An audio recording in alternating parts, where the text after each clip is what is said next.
Channel అమ్మ చేతి ప్రేమ. ఈరోజు మన ఛానల్లో చాలా అంటే చాలా టేస్టీగా, చాలా సింపుల్‌గా తయారు చేసుకోగలిగే గుడ్డు వెల్లుల్లి కారం రెసిపీనైతే మీతో షేర్ చేస్తున్నాను. ఇది చేయడం చాలా ఈజీ అండి. మనం గుడ్డుతో చాలా వెరైటీసే చేస్తుంటాం కదా! ఒకసారి ఈ విధంగా గుడ్డు వెల్లుల్లి కారాన్ని ఇట్లా ట్రై చేయండి. మీకైతే చాలా నచ్చుతుంది. పెట్టుకుని 5, 6 స్పూన్ల వరకు ఆయిల్ వేసుకోండి. ఆయిల్ హీట్ అయిన తర్వాత మనం పోపు దినుసులుంటాయి కదా! వాటిల్ని ఒక్కొక్క స్పూన్ చొప్పున అన్నీ కూడా వేసుకోవాలి.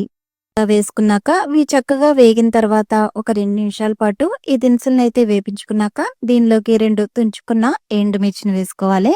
అలాగే 2, 3 రెబ్బల కరివేపాకు కూడా వేసుకుని దీని అంతటిని కూడా ఎక్కడ మాడిపోకుండా వేపించుకోండి. చూడండి ఇలా 2, 3 నిమిషాలకి చక్కగా వేగిన తర్వాత దీనిలోకి ఒక మీడియం సైజ్ ఉల్లిపాయను ఇక్కడ చూపిస్తున్నట్టు చిన్న ముక్కలుగా కట్ చేసి వేసుకోవాలి.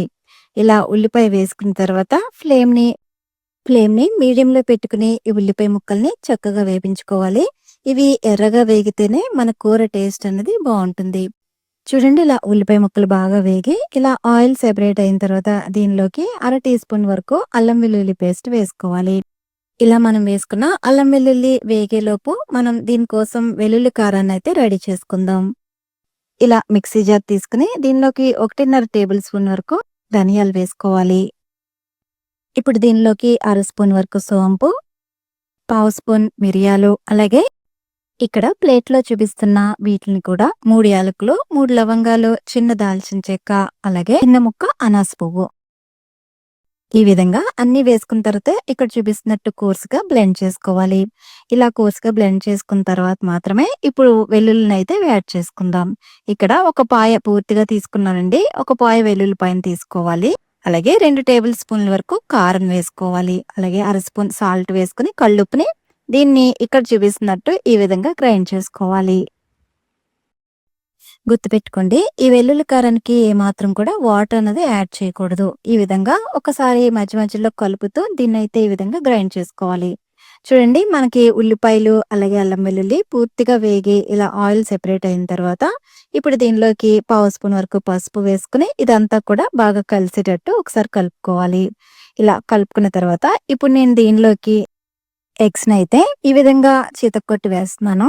కొంతమంది అయితే వెల్లుల్లి కారానికి ఎగ్స్‌ని బాయిల్ చేసి వేస్తుంటారు. కానీ ఎలా చేసినా కూడా టేస్ట్ మాత్రం ఒకలానే ఉంటుందండి. కాకపోతే ఇలా ఎగ్స్‌ని ఈ విధంగా తీసుకోవడం వల్ల మనకి వెల్లుల్లి కారం అన్నది మరింత టేస్టీగా ఉంటుంది. నేనిక్కడ 5 ఎగ్స్ వరకు తీసుకున్నాను. ఈ విధంగా ఎగ్స్ వేసుకున్నాక పైనుంచి కొద్దిగా సాల్ట్ అలాగే కారం ఇవి 2 కూడా పైనుంచి చల్లుకోవాలి. ఇప్పుడైతే ఇలా మూత పెట్టి 2 నిమిషాల పాటు ఇలా ఉంచుకోవాలి. ఇప్పుడు 2 నిమిషాల తర్వాత అయితే ఇక్కడ మూత తీస్తున్నాను. చూడండి ఇక్కడ ఎగ్ అన్నది అడుగు వైపున కొంచెం బాగా వేగి ఈ విధంగా తయారవుతుంది. ఇప్పుడైతే మెల్లగా దీన్ని ఈ విధంగా కట్ చేసి పై పార్ట్‌ని ఇలా రెండో వైపుకి టర్న్ చేసుకోవాలి. ఈ విధంగా 2 వైపులా కూడా ఈ ఎగ్‌ని ఈ విధంగా వేపించుకోవాలి. 2, 3 నిమిషాలకి ఇలా ఎగ్ పొడి పొడిలాడుతూ తయారవుతుంది. ఇప్పుడు మనం తయారు చేసుకున్న వెల్లుల్లి కారం ఉంది కదా! అదైతే ఇప్పుడు యాడ్ చేసుకోవాలి. ఇలా వెల్లుల్లి కారం యాడ్ చేసుకున్న తర్వాత ఈ ఎగ్‌లో వెల్లుల్లి కారం అనేది బాగా మిక్స్ అయ్యేటట్లు కలుపుకోవాలి. ఈ వెల్లుల్లి కారాన్ని కూడా 5, 6 నిమిషాల పాటు లో ఫ్లేమ్‌లో మగ్గనివ్వాలి. అంతేనండి, గుమగుమలాడే గుడ్డు వెల్లుల్లి కారం అనేది రెడీ అయిపోయింది. చూస్తుంటేనే నోరూరుతుంది కదా! మరైతే ఈ వీడియో నచ్చితే లైక్ చేయండి, సబ్స్క్రైబ్ చేసుకోండి. Thank you for watching.